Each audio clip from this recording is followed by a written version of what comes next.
It's on. And first what I want you to do is talk about your film and about directing. Is this your first time directing? No, this is not my first time directing.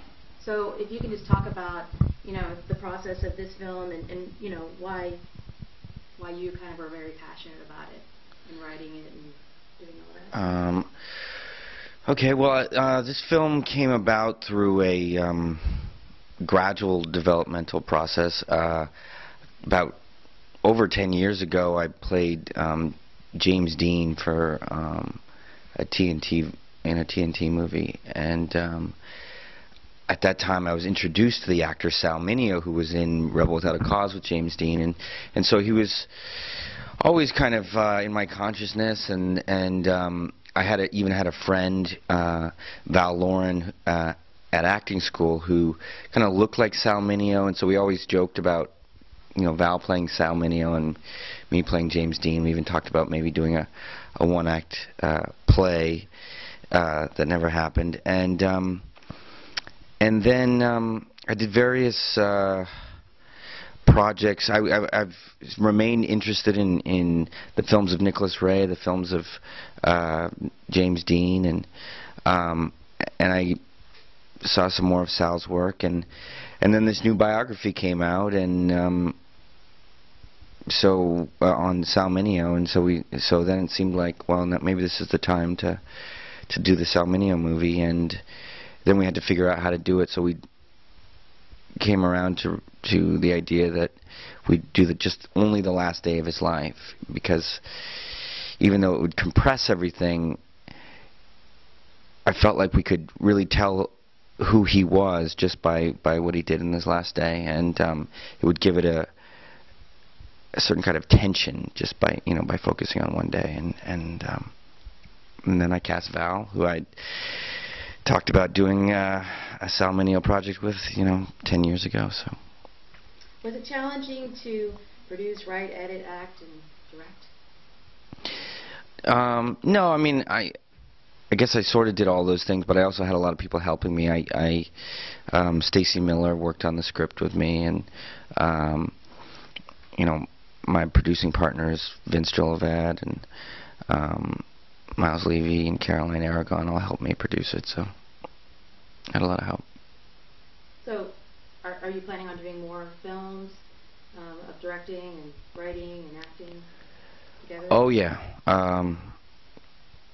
Yeah, we're going to do this next year, hopefully, an adaptation of William Faulkner's book, As I Lay Dying, and hopefully do an adaptation of a book by Cormac McCarthy called Child of God.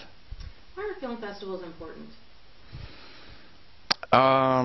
Film festivals, I love them because it's a place where I know that I can go to, and I'll be among other film lovers, and there's a different kind of energy at a film festival. It's not people, and people are just they're there because they love film, and so you can present work that's a little less commercial, that's a little more daring and unusual, and there's more of a receptive audience.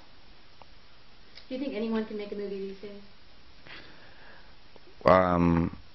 Well, it's kind of a loaded question, but yeah, I mean, I think the technology has advanced to this point where it's a lot easier to get your hands on equipment that can shoot higher quality stuff than you could 5-10 years ago.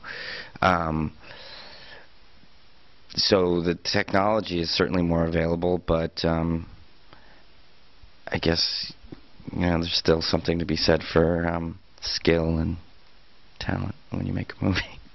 Well, I read on Wikipedia that you actually went to acting school because you're very shy.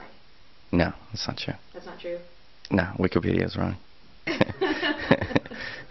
Do you ever look at sites like that, like Wikipedia, and go in and change it yourself, or have a team that works? There were a couple things on the IMDb facts page that I've tried to change, and it's such a pain. They haven't changed it. Like they said, I went to this acting school with Ivana Chubbuck, and I never went to that acting school. But they won't change it. So yeah. So when did you discover the love of acting? Since it wasn't because you were shy. Oh, I mean, I think what that was in an interview, you know, or in some interviews I said I was very shy in high school. And when I started acting, it gave me a voice. But it wasn't like I was, you know, in my shy little bubble and thought, oh, I'll fix that by going to acting school. It was sort of like I started acting and realized, oh, this was something that I really connect to, and you know, part of why I was shy was, you know, I didn't have anything I was proud of, and suddenly here was something that I really enjoyed and felt I could, you know, do fairly well, and so it changed me. Last year you co-hosted the Oscars. Do you have a new outlook on award shows? I mean, certainly being backstage and seeing how the whole thing's put together, I guess I have a new outlook. But not like my opinions changed about them. I still, you know, there's good ones and bad ones, and ones that you value because of who's voting, and others that are just, you know, just nice, I guess, and not as valuable. Which ones will you be attending? Oh, I'm not nominated for anything this year, so I'm not going to any. And do you have any Oscar predictions? Oh, sure, but I mean, who am I? My predictions are meaningless. But yeah, I mean, I think I know, but I'll save that for my Oscar poll or bet thing with my friends. Do you watch those on TV if you're not going?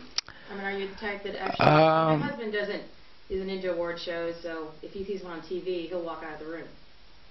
I'm not like against them. Like if I saw it on the TV, I wouldn't run out. I watch some of them if they're on. Yeah,